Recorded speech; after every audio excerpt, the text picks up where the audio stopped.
Fantastic. I think you've all just had a little note to say that we're going to be recording this session because there's some presentations that we want to keep for posterity, as it were.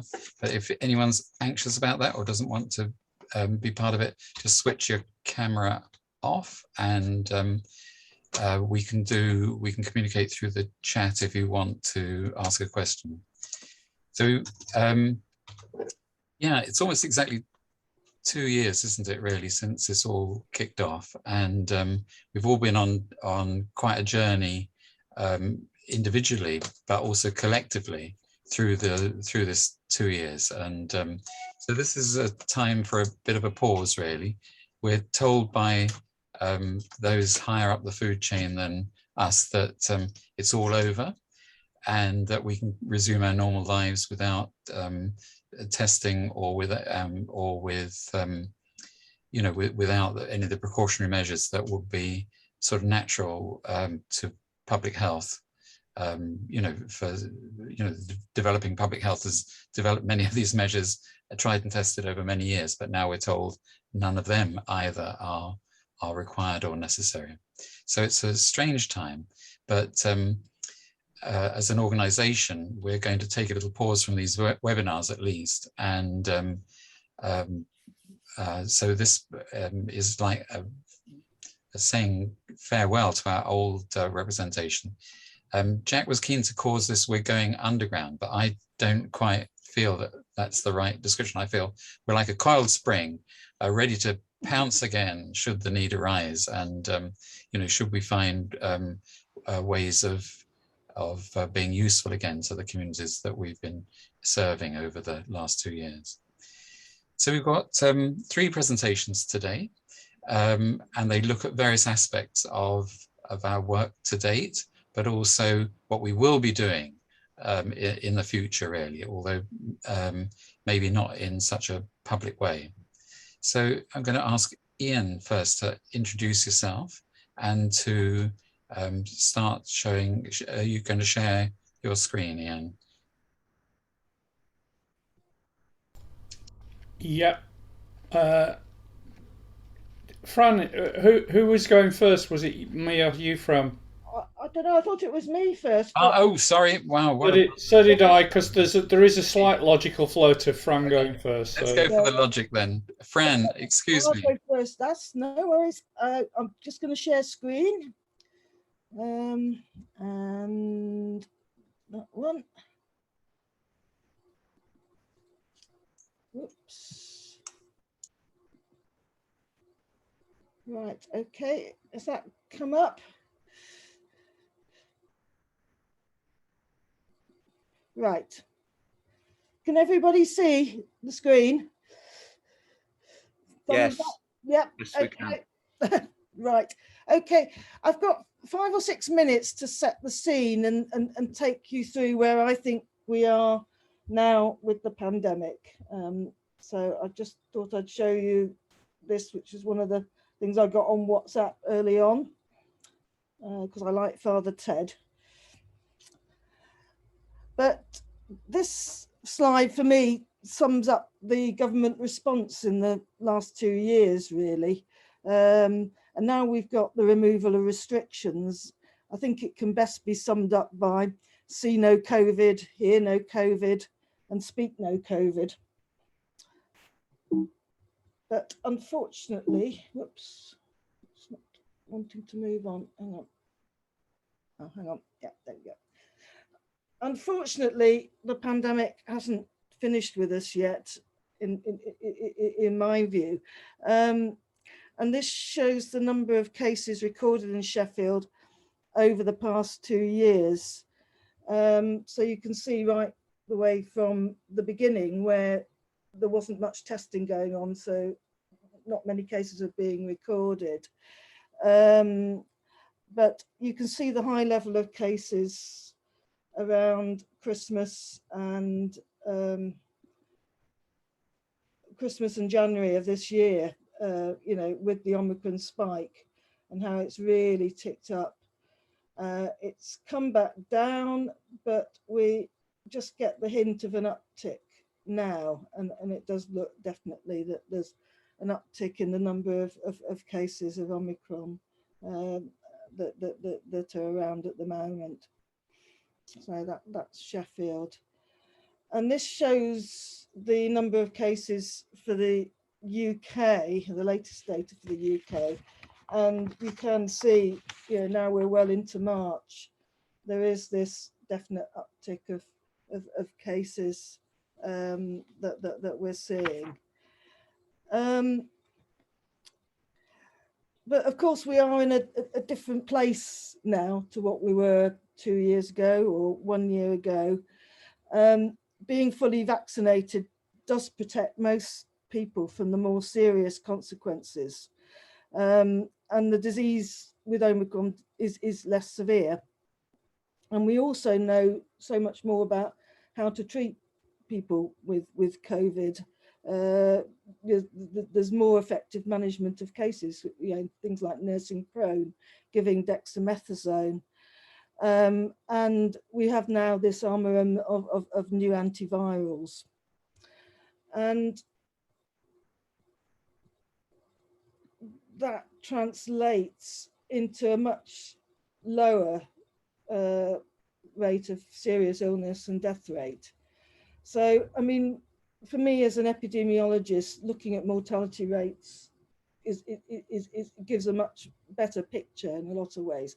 So you can see from the beginning here in the summer of the pandemic, when there was that awful death toll, mainly in care homes. But you have to remember then that not so much was known about how to treat the disease. A lot of these cases that died actually didn't make it into hospital. And then we got the effect of the lockdown and the reducing numbers. And then we had this awful peak in December 2020, January 2021. This disastrous, where there were sort of eye-watering death tolls each day. And then the vaccinations and the lockdowns kicked in, got it right down. And then it's been grumbling on from last summer. And you can see a small peak in the death rates from the Omicron virus.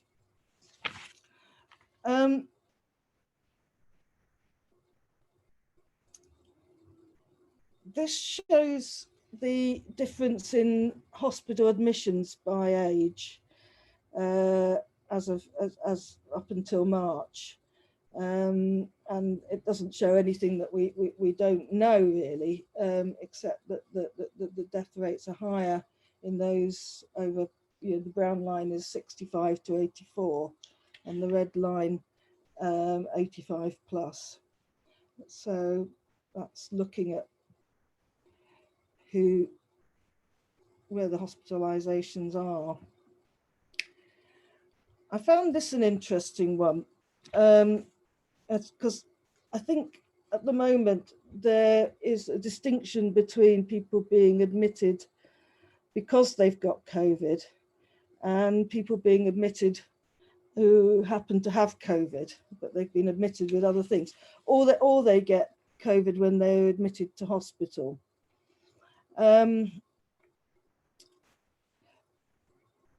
This graph actually shows the distinction. I mean, earlier on last year and up until December, there was a huge disparity between people admitted primarily with COVID. They were admitted with COVID, they were ill with COVID, and they had serious illness with COVID because they were hospitalized. But there's this orange line, which is growing up. But once you get the Omicron variant, you're almost getting a 50-50, looking at the number of positive cases. So 50% of those happen to have COVID, but they've been admitted for other things, and 50% have been admitted because they have COVID.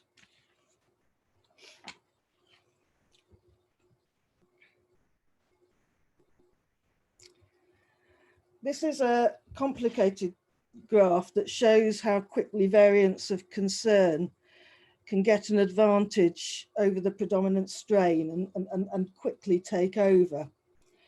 So it takes us back to February 2021, with the pale pink being the alpha strain. And that was quickly taken over by the Delta strain, which is the mauve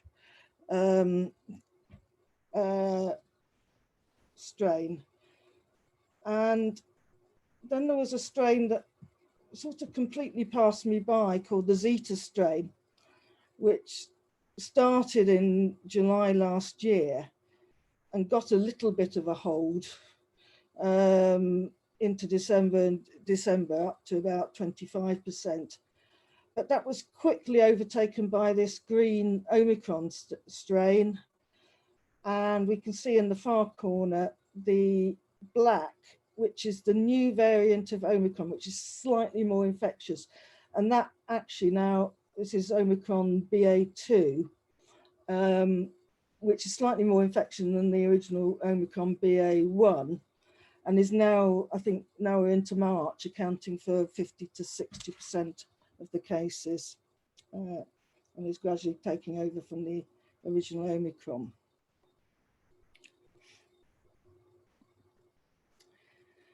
And again, a complicated slide, but this slide shows to me the importance of having a booster to protect against Omicron in particular. So to explain it a bit, it looks at percentage vaccine effectiveness over time in weeks. And the top black squares are protection against the Delta variant, and the grey circles are protection against Omicron. So you can see it's divided into three. The first third, where it says dose 2 underneath, just shows the effect of having your 2 doses of vaccine, either AstraZeneca or Pfizer. But it does show that 2 doses, particularly against Omicron, after 25 weeks is pretty low in effectiveness, and we know it wanes even further. The middle section and the section on the right show the impact of booster. The middle section shows the booster with Pfizer, and the end section shows the effect of the booster with Moderna. So again, the boosters aren't as effective against Omicron as Delta, but they are pretty effective. And just to say, this slide, the UK Health Security Agency, which has taken over from Public Health England, produce weekly surveillance reports, and they're particularly looking at any evidence of booster waning, and when do we need to have boosters.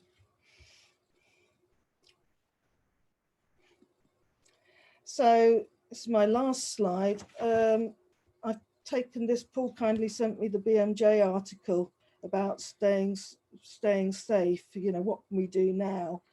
Because it is more about, you know, how do we protect ourselves and our families. I mean, it's vital to get vaccinated with all the boosters that are on offer, in my view. The other one is letting fresh air in, and Jack's going to talk more about ventilation. Wear a good quality mask in crowded places. I mean, I personally use FFP3s if I'm going anywhere I feel, you know, might be a bit troublesome. Stay at home if unwell, observing respiratory hygiene, and test if you have COVID-19 symptoms. And I would also add, stay informed. You know, that's a key to gauging your own risk. And I've just mentioned the UK Health Security Agency website, but I also look at the Corona Daily dashboard on the UK government website. And of course, there's others like the Zoe app and things like that to keep informed. So I'll finish there, Tom, and hand over to Ian, I think, who's next.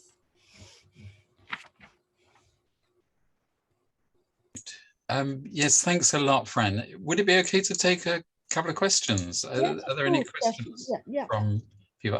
Perhaps I'll start with a question myself, really, which leads back to the, we're told again by the government that this is the same or similar sort of infection that we have to get used to, rather like the flu, and the flu kills people. But is there some comparison with the numbers? Because I think I just checked in the Guardian today that like 200 people a day died in the last 24 hours having tested positive for COVID. And I just wonder how that compares with the numbers from other viral illnesses like flu. It's still the highest cause of death in this country, is what I would say. Yes, I mean, what I know is the excess deaths when we had the swine flu pandemic, which didn't equate to the death rates that we're seeing from COVID, and even the death rates that we're seeing at the moment. So we're being habituated to think that 200 deaths a day is okay.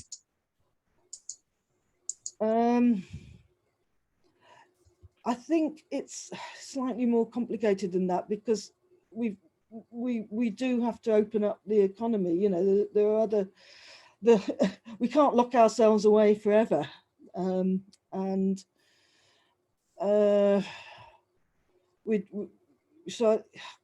I do have some sympathy with the government rhetoric that we've got to try and get our lives back to some kind of normality, and I don't think there will be any more lockdowns. And again, remembering from swine flu, I can remember when it all seemed to just go away, and it wasn't that swine flu had gone away. It was a lot less, and there was a vaccine, and things seem to sort of slowly get back to normal. Any other questions before we move on to Ian? Paul. True. Is that you, Paul, or is that your dog? No, it's not my dog even. It's somebody else's dog, I think. I was just going to say that this issue about the death rates was discussed at Indy Sage on Friday. And as of using the data that they had, which is obviously a week or two out of date, old, not out of date, a week or two old, the sort of case fatality rate from the current COVID is less than it is for flu. And so that helped me a bit, thinking about how I make decisions about what I do. But also that they talked about mortality from flu, in which apparently there's an incredibly steep social class gradient, and that disadvantaged communities have far more problems and deaths from flu.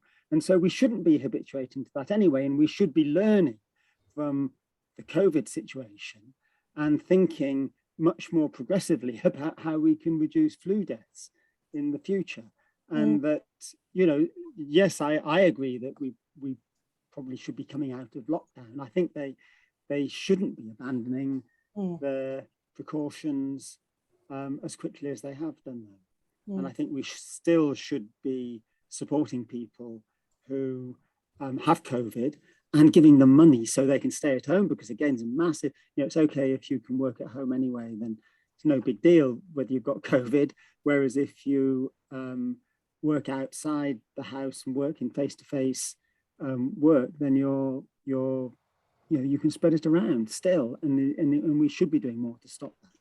So, but as I understand it, aren't they removing the restrictions around isolation and of people with COVID? You can actually go to work with COVID.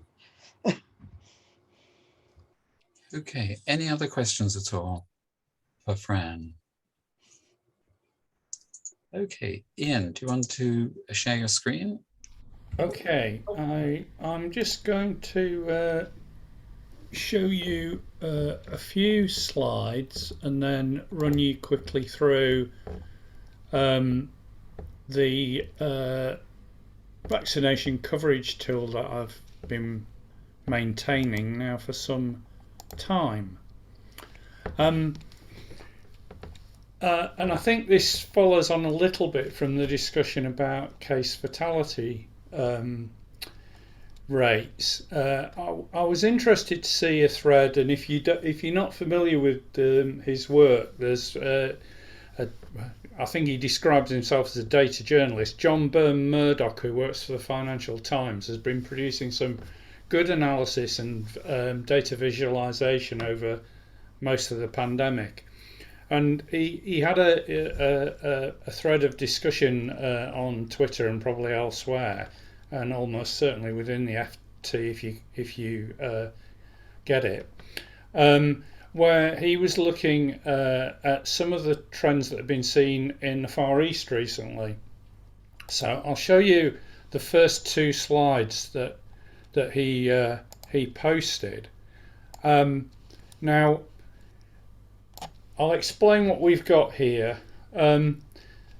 These two graphs, one is for Hong Kong, one for New Zealand, and the blue is the rise in case rates since this inception of the Omicron variant. And because they're rates, they are roughly comparable. I mean, bear in mind that there'll be testing and diagnostic differences, so slight pinch of salt. But below the line is a death rate from COVID, due to COVID. Again, they're on the same scale, and as he says at the bottom, they've shifted the cases forward so that they're it does away with the lag, or to account for the lag. And what you can obviously see is a similar, not identical, rise in Omicron cases in both places. But what the noticeable difference is that whilst New Zealand experienced very little increase in mortality, Hong Kong experienced quite a dramatic increase. Now, there are two things that he's added as extra items of data, and the first one is that those most at risk purely due to their age, the over 80s,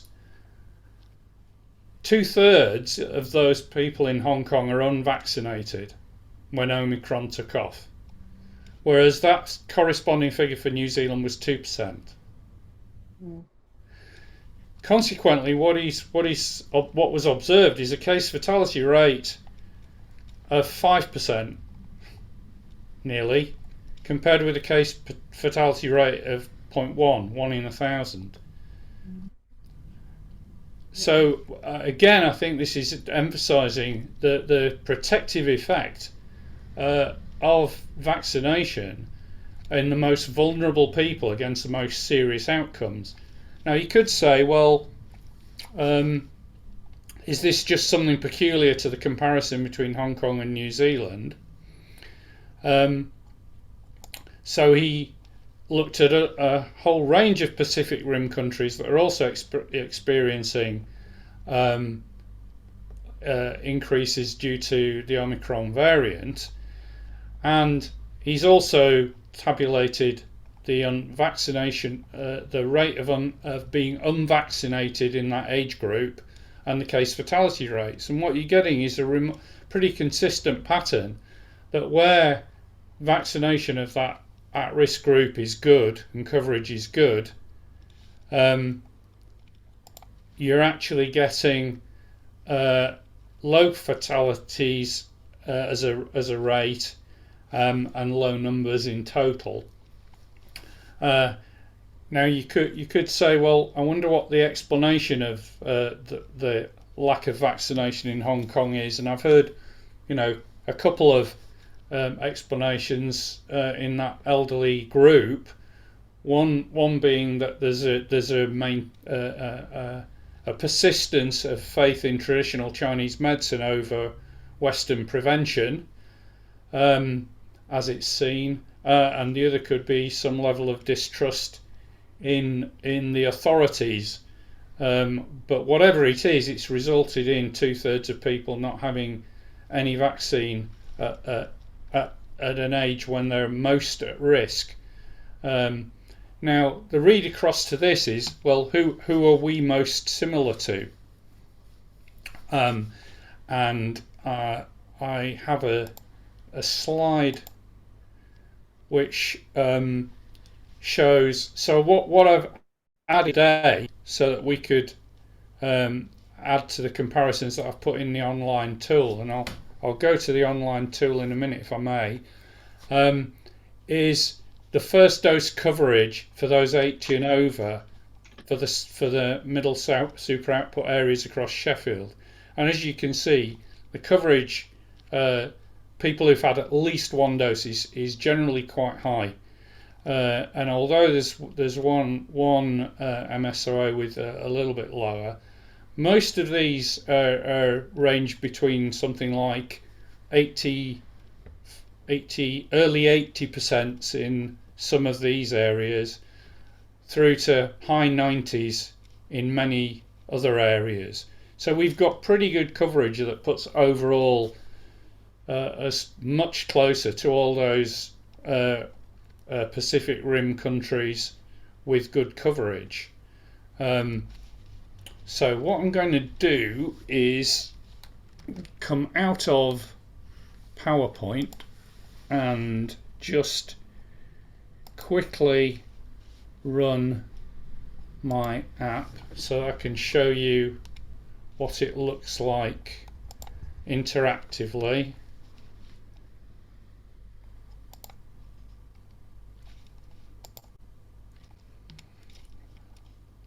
So, oh no, got it going the wrong place. Bear with me. That's better. So when you go to the online version of the app, it's interactive in the sense that you can choose the different dosage coverage maps, and I'm assuming everybody can still see this, and you can hover over and look at the actual coverage rates for each age group and read across. So Fulwood Lodgemore, you've got 98% of those aged over 85. Ian, I'm not getting your new screen. I'm still on the old one with the PowerPoint. Oh dear, that's a sharing issue. I'm going to have to stop and restart then. Apologies. I was hoping, where are we? Now then, there we go. You should now have it coming through. Tom? I'm not sure. It looks rather similar. Is it the same map again? Well, can you see? Oh, no, that's it. Yes, it's interactive now. Yes, thank you. It's the same map, but I'm now in the interactive version. That's good. Thank you. For example, you can go to Fulwood and Lodgemore. See, you've got 98% of people aged 80 or over have had at least one dose. That's working, Ian. Thank you. Yeah. Whereas if you move over to Burngreave and Grimesthorpe, you're down to 85%. So it's there are patches within Sheffield where this coverage is a little bit lower than those Pacific Rim nations as an average. So there are still a few areas, but if you went to say Cathedral and Kelham, that may well that very low coverage may well be some related to some data artifacts with the particular composition of that patch. But I think what I'm trying to say is that overall we're obviously dramatically nearer those countries with really good coverage. of vaccine in the high risk group. Even for most areas of Sheffield, but obviously there will be individuals within those areas who will benefit from actually still being encouraged to take up the vaccine. So I was really asked to look at our coverage at the minute, and I think the position is that over time we have actually continued to progress, despite the fact that obviously progress has been slower than it was early on in the vaccine program. But we're actually in a position where we've got good coverage, and so I think the only other thing to add is that there is an extent to which this idea that Omicron is intrinsically benign is attributable in part to the fact that we've got a relatively highly immune population. Whether that's due to the vaccine and the boosters, as Fran's outlined, or due to some protection that people will have had from natural infection as well, at least we're in a relatively strong position. And notwithstanding the fact that we do have a noticeable number of ongoing deaths, even due to COVID, we would still be in a much worse position. And if you look at the mortality rates they're currently experiencing in Hong Kong, they're actually higher than what I think has been experienced pretty much anywhere else at any point within the whole pandemic. So with that, I think that's all I was going to talk about. I'm just conscious you missed the first bit where I was just showing you that there are different maps of the different coverages rates for the different doses. And if people don't have the link, then I can always put that in the chat. Yeah, thank you very much, Ian. And if you could put that in the chat. Sharing. Thank you. So if you could put that in the chat, that would be really good, Ian. Thanks. Yeah, I will just go and bring that up so that I can share it. Thank you. I'm just going to have a little question about the new booster. The fourth, well, for many of us, it'll be the fourth vaccination. And I just wondered, maybe Nick or Ian, whether you've got any information about when that is heading our way, really. I don't. I've not really got any information. I think there's going to be a move towards lowering the age ban for a fourth dose, but I've got no more information than that. I've got a more wider point, but I think perhaps just leave that for a minute or two. Any other questions at all, really? I'm just carrying. On the fourth booster, I mean, I know somebody who's got severe asthma and he's in his 60s. He's had his fourth vaccine, and he's just contracted COVID. And my son has been offered a fourth booster, but he hasn't followed up on it. So they are kind of around, but and some people have. So the guy I know is in his late 60s. Maybe 70, and my son is in his 30s. I think those might not be the fourth booster. They might be the third primary. Is that right? No, it's the fourth. No. Definitely. I heard that the fourth boosters were coming about for people over 75 and the most vulnerable towards the end of this month. Yes, that's They were right. starting doing that. Yeah. Well, this guy's definitely had his fourth, and my son has definitely been offered a fourth. Right. Yeah, that's right. That's right. Okay. Any Any other questions? Sorry, can I just ask another one? Of course. Yeah, I mean, I can see Michelle's here on the call, isn't she? And she posts all the thing about regular kind of updates about the vaccination clinics that are available.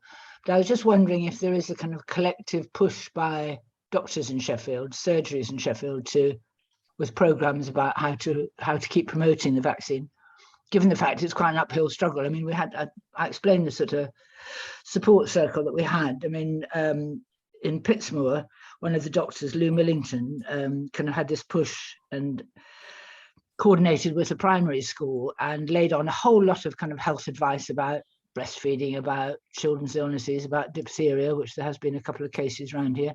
Mm-hmm. And along with all that, there was actually a part of the school hall that was set aside for vaccinations. And there's a whole lot of clothes, secondhand clothes that have been gathered for children and things. And lots of people came in and they were interested in all the other stuff, in the dental health, but 1-2 people went in to have a vaccination and that was kind of it. I'm not quite sure what tactic or whatever to use, or whether doctors are collectively kind of getting their heads together in the areas which have got the lowest uptake as to kind of how to go about promoting it, encouraging it. Yeah, we've stopped doing street stalls because it's just so uphill. Yeah, I'm sure. The only observation I would make is that the uptake, when I was looking earlier today, I also looked at the over 65s, where there had been quite a marked gradient in some areas of Sheffield Central and to the east, the areas we might expect.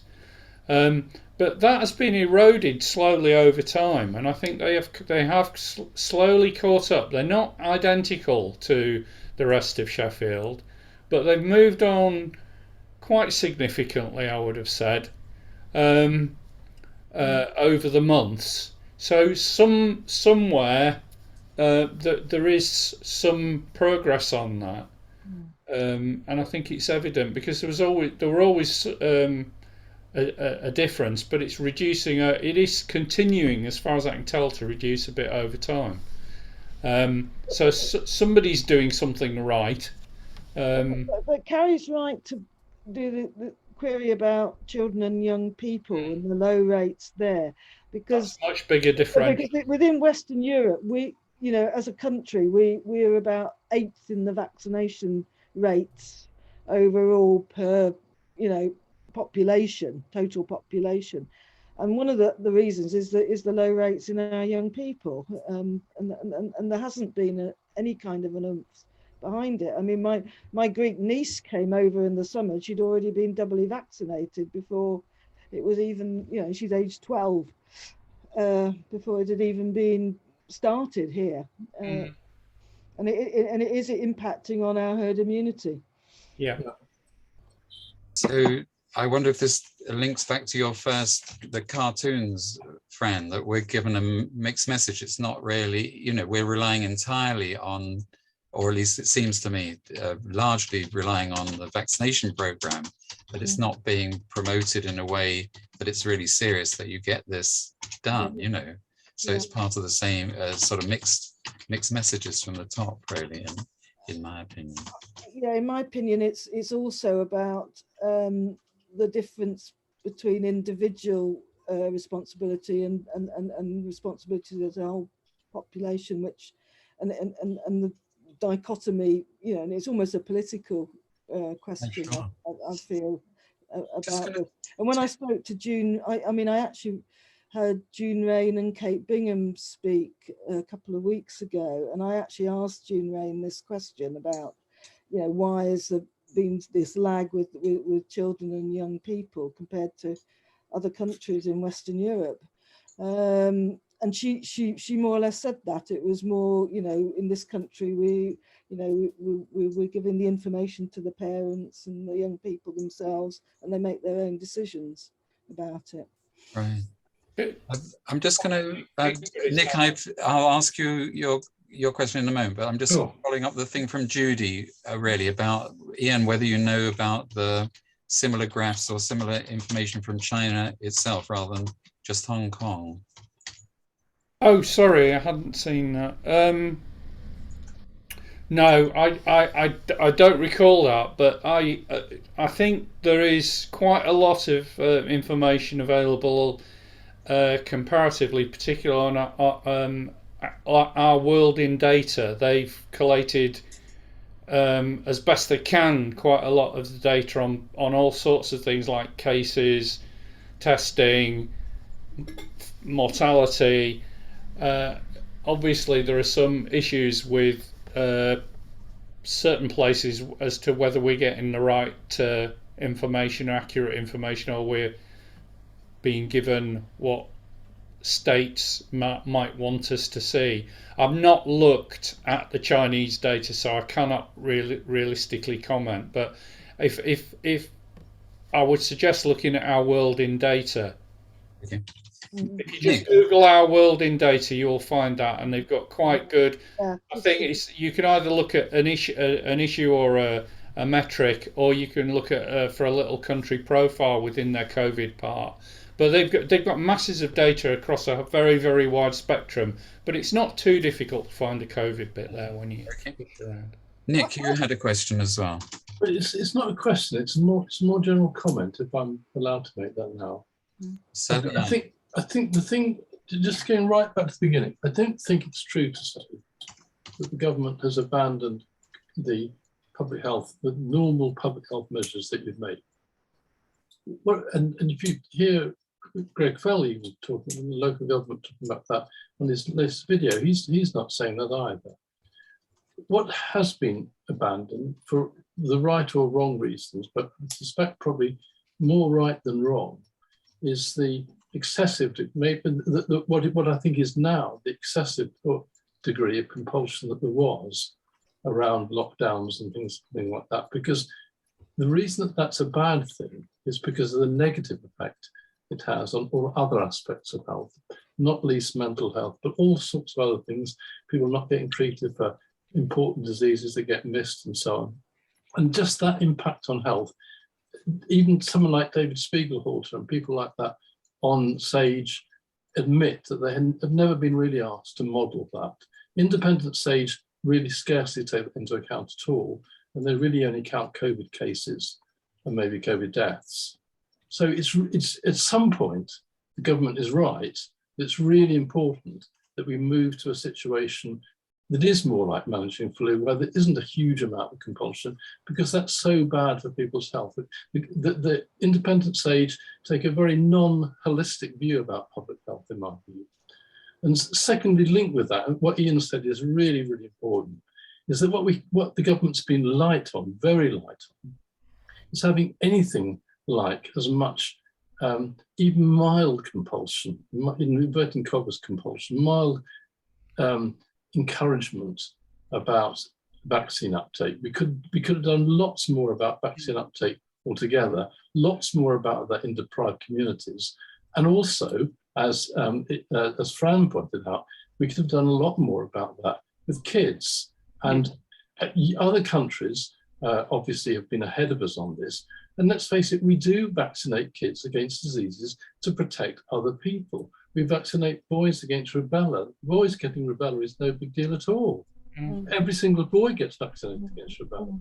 We do all sorts, and HPV as well, we do all sorts of vaccinations with a much, much lower risk for kids that people think is normal now. Why we aren't doing this for COVID, as Fran says, I have no idea. So that's where I sit at the moment about all this. Okay. I don't disagree with what Nick said there at all. No. I think the only issue, there are small areas I would take issue with government in terms of a little of mixed messaging. They could, for example, have been a little firmer about encouraging one or two measures without retaining compulsion, but they've given the message that you can go back to normal without necessarily retaining some of the lightest touch measures and doing a little bit more to push them, because there's relatively little encouragement. And the one of the biggest areas is in terms of things like sick pay, because we're actually allowing people who are ill to go back and mix and mingle, which I think we need to have at some point just have a look at and say, hang on, we should have been acting differently for a long time, not just because of novel and new emerging diseases, but because of the existing ones. You know, and letting people come back when they're just about fit enough to come in and cough over everybody else isn't actually terribly sensible. Right.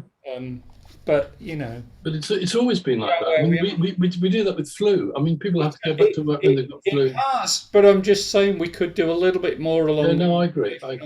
Front to just say, if you're ill, stay off, and let's try and make that a little bit easier and particularly for the most vulnerable group. Exactly. You know, people who work in transport and things, you know, going to get everything because of it. But anyway, that's that. Anyway. Okay. Any final comments or questions to Ian and Fran before we move on to Jack? Okay. Jack, I don't think you've got any slides to share, so do you want to just go ahead and introduce yourself and then talk a bit about ventilation and the issues that you're taking up now? Thank you. Okay, thank you very much, Tom, and nice to see everybody. People we've seen over the last weeks and months and the couple of years, I guess. I mean, just picking up the conversation that we've just had about, you know, applying things to other conditions, flu, respiratory diseases generally. I'm going to talk about ventilation, which I think does apply not just to COVID, but to the other things, and propose. Well, we're although we're going to be this spring, we're going to spring up or be underground or whatever. We're going to continue doing some work, and this is one of the bits really. So there are measures I think that we can take, and I agree that it's really important that people start to get back to meeting each other in person. Zoom has been fine, but for a lot of people, the issues around loneliness and mental health and all those things are so important, I think. And obviously, with the restrictions going, you know, people are meeting much more. But we need to make spaces safe for people so that we feel confident that that people meeting are as safe as they can be. Nothing is 100%, of course.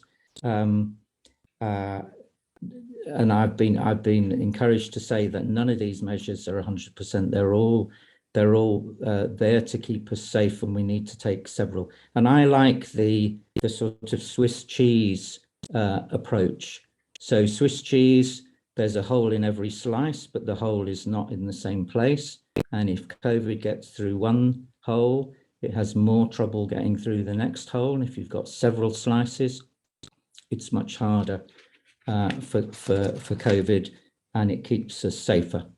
So I'm going to talk about masks.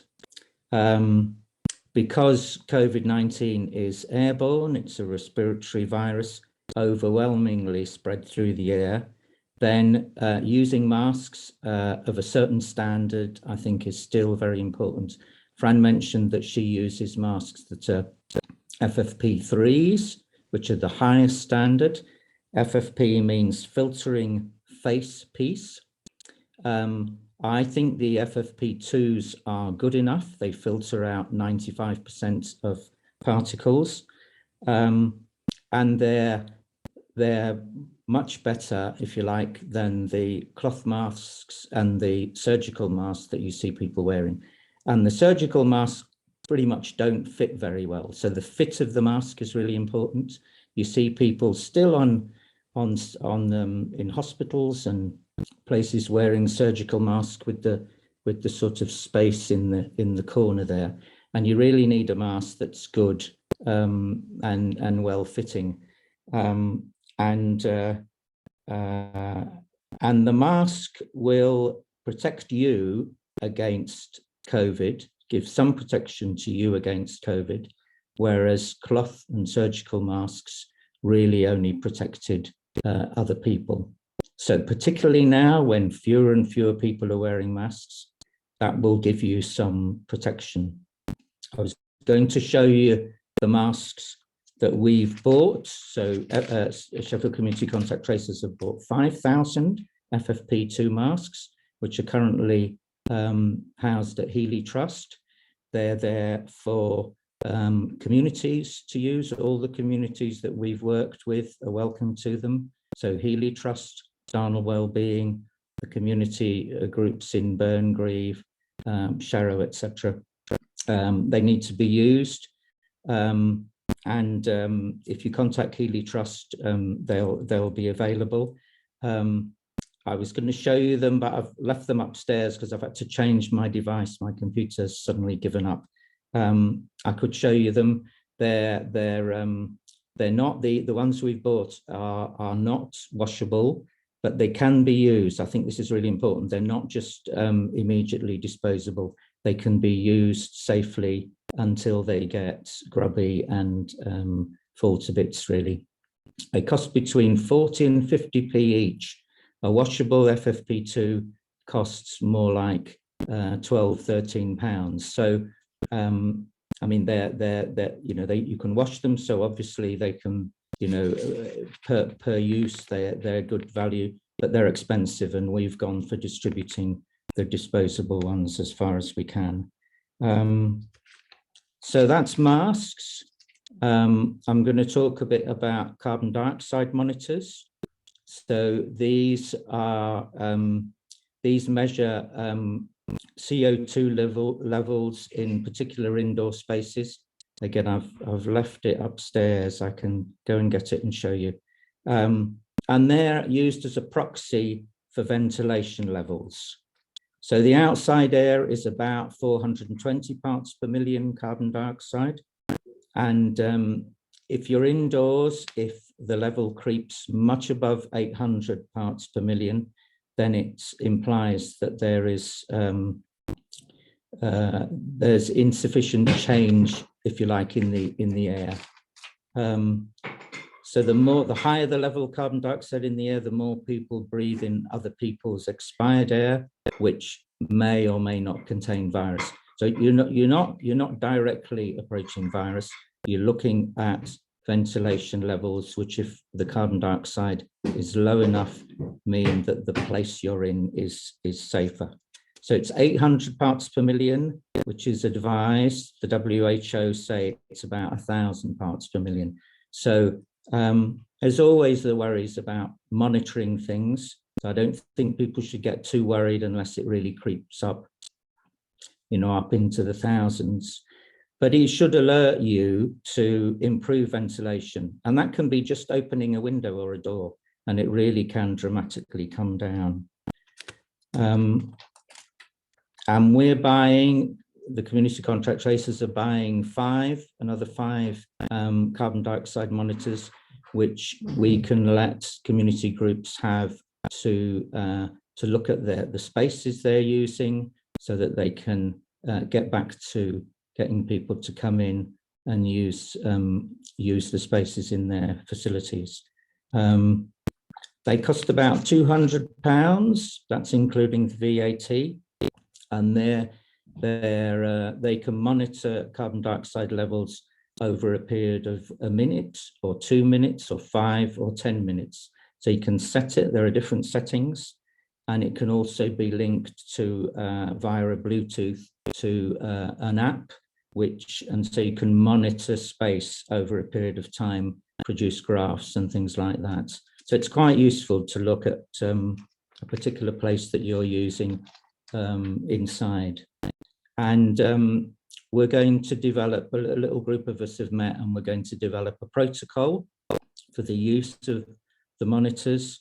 We've even got somebody, I think possibly from the council, who's doing some work on ventilation, and we're going to try and link up with them. And so we're going to pilot it at Healy Trust, and then the findings will pass on to the other community groups, and ultimately to other schools or any place that really needs to look at its ventilation. I'm going to say something very briefly about air filtering units. Tom might be able to say a bit more because he has one. They're relatively cheap. They cost about perhaps £150 each, and they're effective in removing airborne virus from rooms. I'll not go into the details. Again, if the ventilation doesn't come down with sort of simple measures like opening windows, and obviously in the winter that's more difficult, then a filter is a good way of keeping a space safe.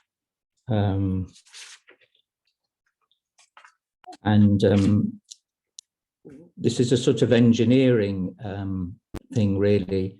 Obviously, we need health input, but I think having an engineer guiding our work, and we can sort of set up training for groups as well, and encourage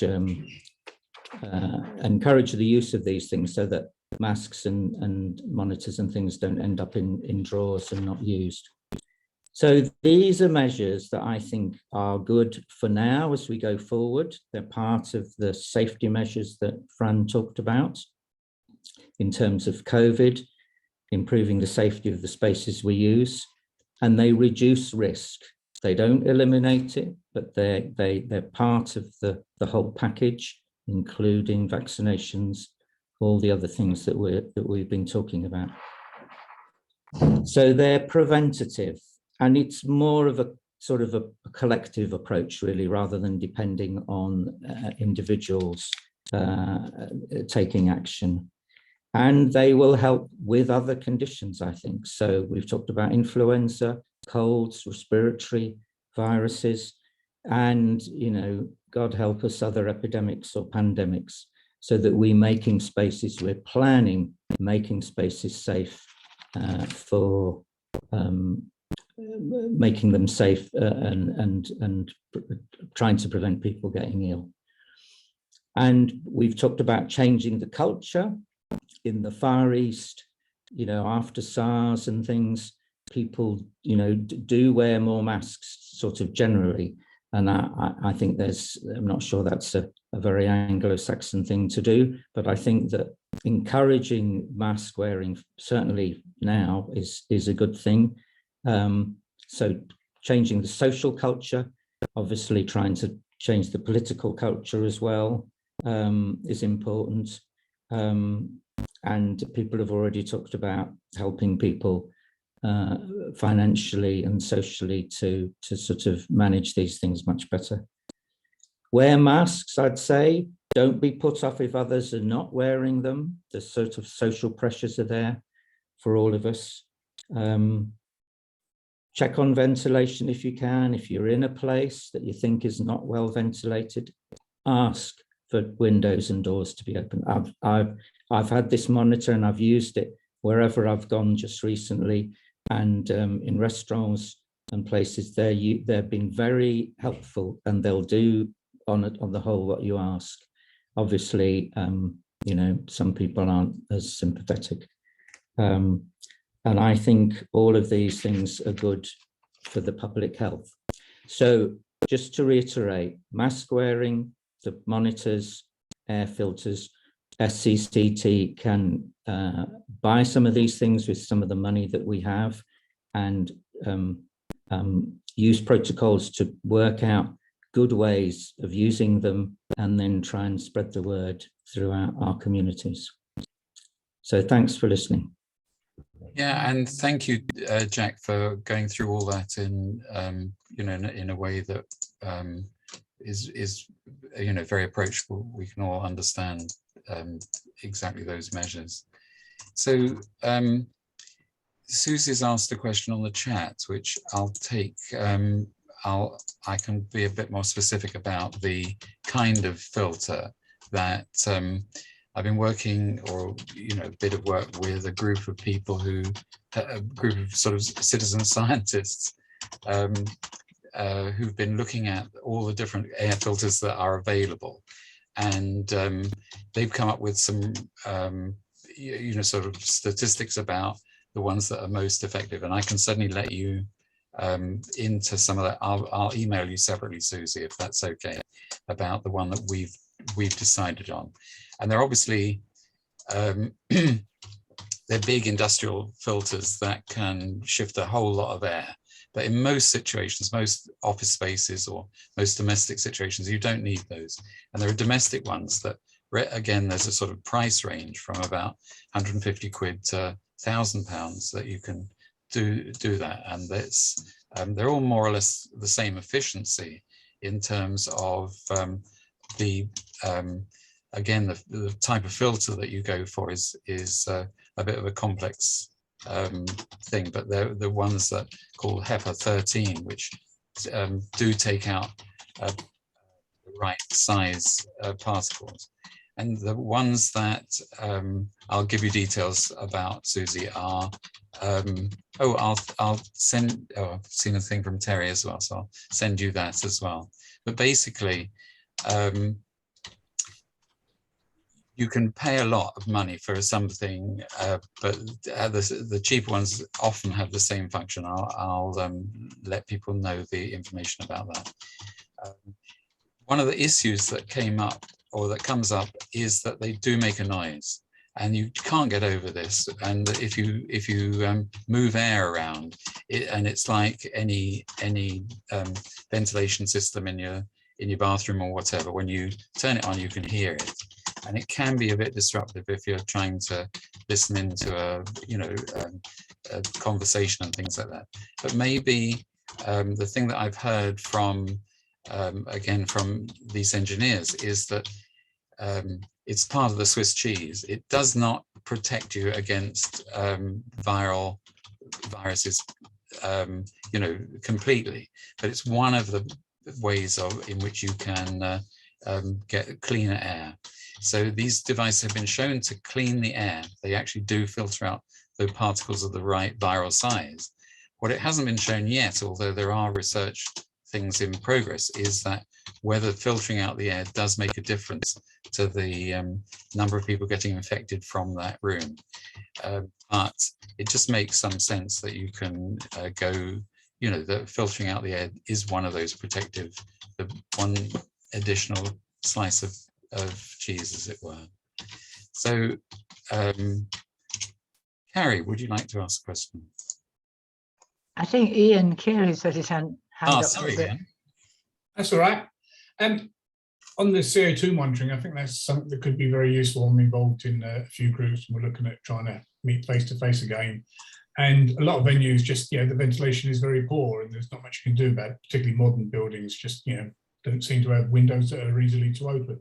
So the CO2 monitoring, I think, could be something that could be useful for a lot of people in terms of people feeling a bit more comfortable and having something to actually say, halfway through the meeting, come on, we've got to open this door, or not talk so loudly or whatever, just give people a sense of keeping real about it. Because, say, ventilation, we've gone through this era of, keep all the air in because we've got heating bills to pay, and actually we want to do the reverse, wear a jumper and turn the heating down and open a window. Yeah. But say not all windows are very openable.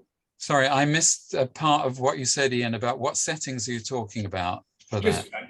Various groups and stuff who want to, get back to meeting face to face, but still want to make it COVID secure, or as secure as possible.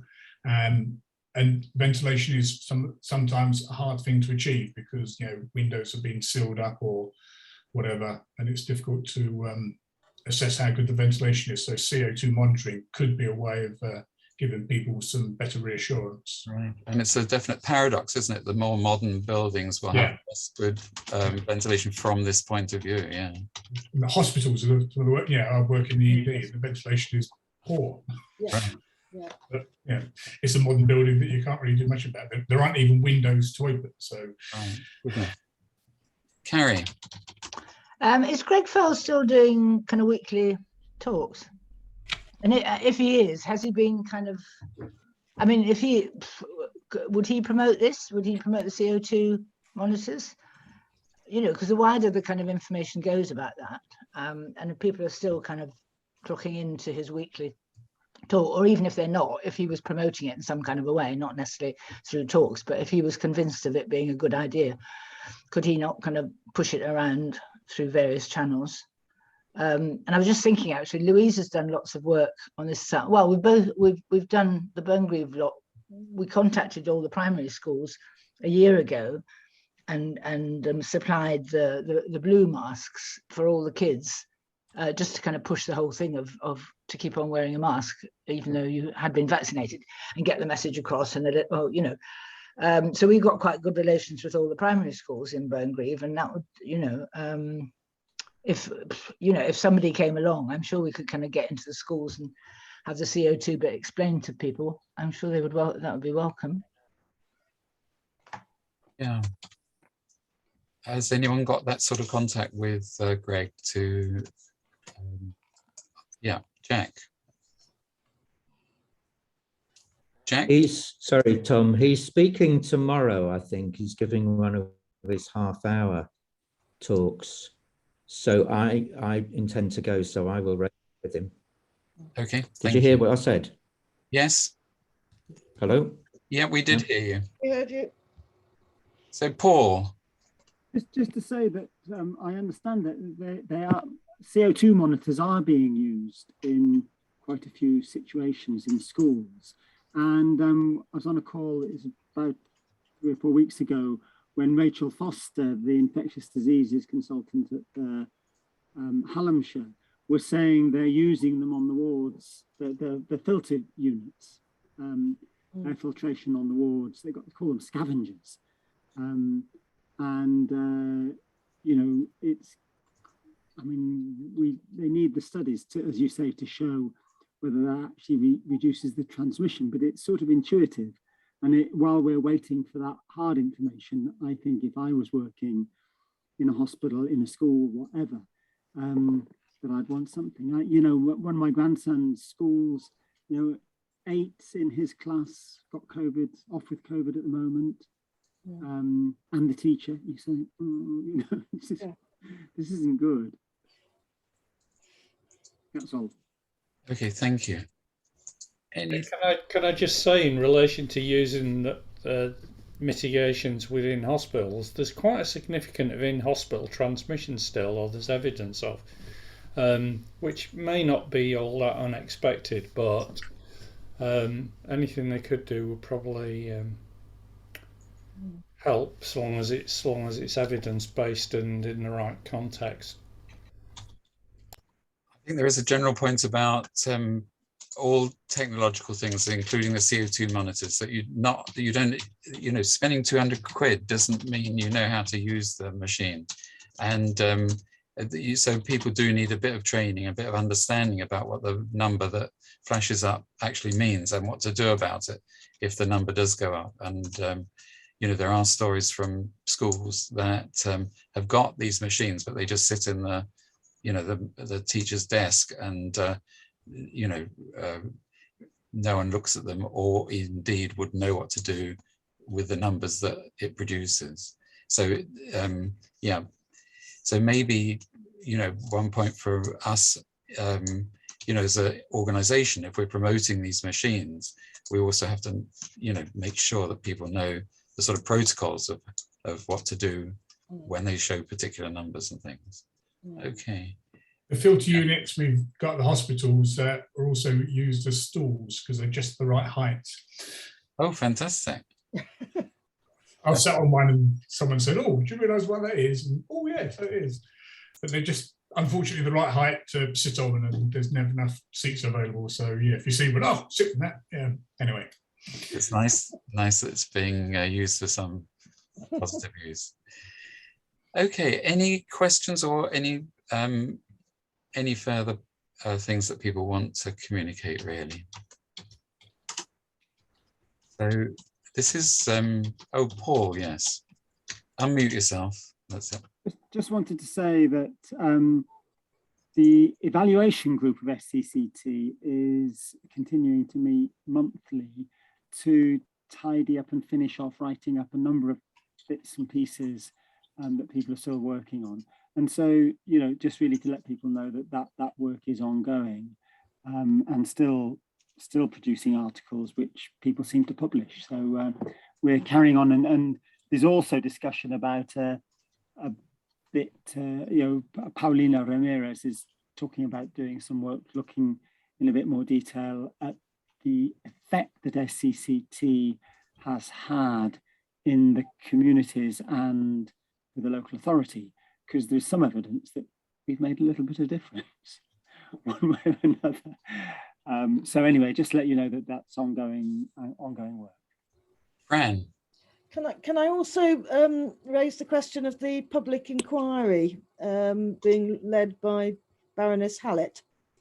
And currently there's some draft terms of reference out. This is the national inquiry that's recently been announced, and there's a consultation on the terms of reference, which is closing date of the 7th of April, but you can go online, anybody can comment on these terms of reference. There's an online sort of questionnaire, which is fairly easy, to say whether you think they're asking the right questions. So I just urge everybody to have a look at those and put your comments in if you have any.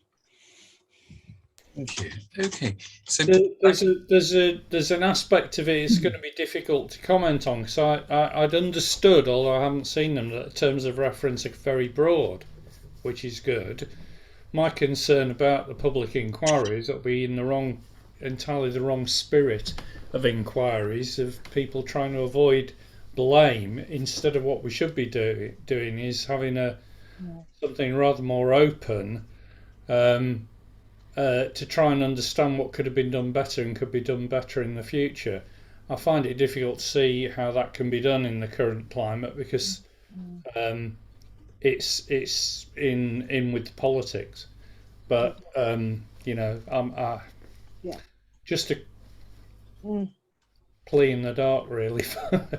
I also fear it's going to take ages and ages. I mean, this talk even now, it's not going to start till next year. But you know, there almost needs to be a more quicker, you know, how do we prepare for the next pandemic, or God forbid, you know, a variant that's going to come along after Omicron that's more serious and defeats the vaccines more. And I think that goes as far as if in the future we decide to submit something to an inquiry or something, we've got to be careful that what we're actually focusing on is how it could be done better next time, not trying to make points at any particular individuals or groups, including politicians, that everybody's made mistakes on this, or lots of people have made mistakes on this, including quite a few of the people in power, but they had to make decisions with uncertainty, and so just a plea to selves, really, as well. Okay. Well, I think I'm going to wind up now. Sorry, to the Ian. Yeah, it was just say, is there any scope or interest in doing something more local in terms of lessons learned over the last couple of years locally? Scope from that, from the council and health bodies. Anyone want to answer that one, really? Maybe something for Jack to suggest to Greg. Yeah. I mean, we could probably do something much more constructive locally than they could do nationally, although the scope's obviously restricted. But are you talking, Ian, about a joined up effort for the actual public inquiry? I can always raise it with Greg. Yeah. I was thinking more just locally. Local inquiries. Lots of good work happened. It was all done quickly, but during that, people can reflect and say, actually, if it happens again, when it happens again, perhaps we need to do this instead of that, as a joint exercise for people to consider. Even if it's just like a one-off sort of, you know, big meeting for people to come together and say, okay, what was good, what's not so good, a bit like an appraisal, you know, that was good, but maybe Paul, would you like to come in? Yeah, just to say that in the evaluation group, we've been talking about having a broader look at the pandemic and what are the lessons. And I mean, for me, right from the beginning, you know, it's we were looking at WHO guidance and what seemed to be working in other countries. And I think over the past couple of years, what we've seen is that in countries where they've got strong community organisation and infrastructure in place, they've done fantastically better than in places where that infrastructure has been destroyed. And I think it's really hard to sort out sort of you know, learning the lessons from holding people to account, because I feel like they've got away with social murder, and so I feel quite bitter about it. And at times we thought we might make a difference, but I don't think we made any difference at all to the pandemic. Do you know what I mean? Because they've gone their own sweet way, along with, you know, America and, you know, the other countries with really high excess mortality. And so I think it's a tough one. And who knows, there may be a different government in which may be far more willing to look and be critical about ways of doing it. Because I think the lessons are political lessons as well as community and medical lessons. So I think it's a tricky old thing. But I just reflect on a conversation with Andy Jackson from Healy Trust that we had, I think, on Monday, or I know last week. I can't remember when. But you know, Andy was saying that people are beginning to say that community organisations in this country need to get very organised around taking a mass influx of refugees. You know, and clearly the Eastern European countries, particularly Poland, have, you know, they've had one of the most massive sort of, you know, social upheavals that ever happened in any country to take, you know, to take on the 1.5 million, whatever, refugees that have arrived. And so that we may be called upon in, you know, a month's time, because we're being asked to set up a protocol for vetting families for receiving refugees, and so that you know, and that's, you know, I know Bing Jones has been saying for a long time that, you know, the next big emergency is more likely to be a climate change one.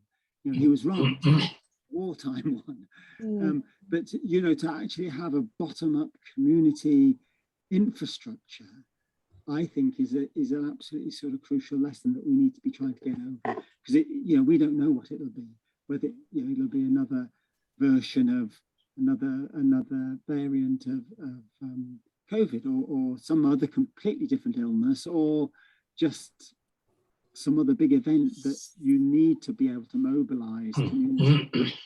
And I think for me that's one of the biggest lessons that we've had from doing the work that we've done. Okay. Tom, sorry, I don't want to prolong things. This is only a quickie. I'm in the process, well, I just about have renewed my honorary contract with the university in Shah and so on. And one of the things I'm wanting to do as part of that is engage Shah as a whole about what their actions been, what they might be doing around the whole COVID pandemic, because they haven't been very active about this, with one or two notable exceptions. I've had a conversation with Greg Bell about this and sort of links with the local authority and Shah.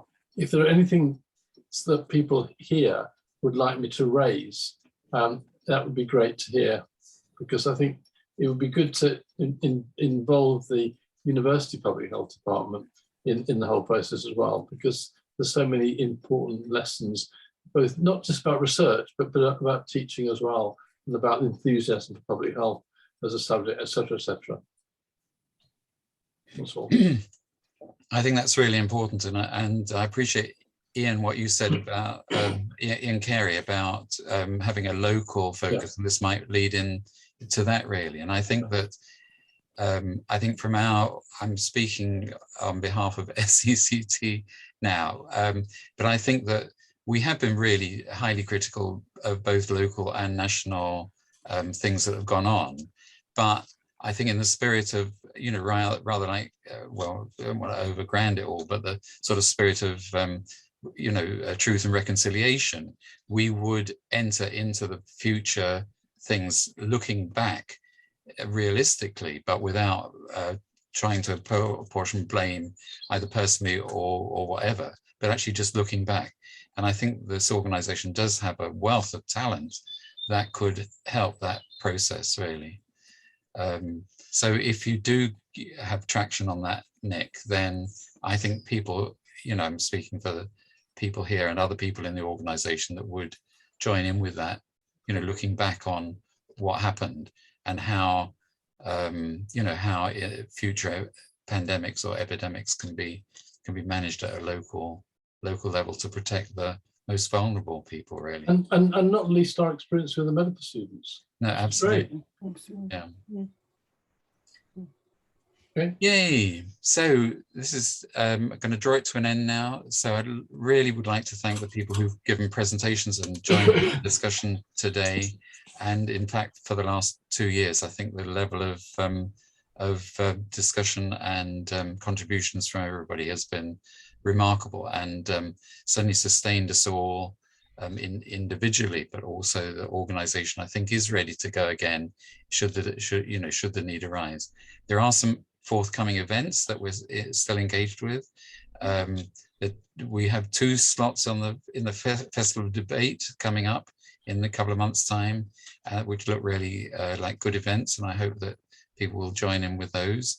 And then also the medical students, again, they've enjoyed themselves so much with us, and we have enjoyed having them, that they're signing up already for the sessions towards the end of this year to come and work with us again. So I think that's a tribute to the experience that they've had with us. So anybody want to give a final goodbye, or this could be it, really? I mean, I think it's absolutely fine. And it's been a really good session yet again, and look forward to this coiled spring leaping into action should the need arise again. So thanks, everybody. Yeah. Thank you. Thank you, Tom. Yeah. Well, Bye, thanks, Tom. everyone. all. Bye. Thanks. Au revoir. Keep in Bye. touch.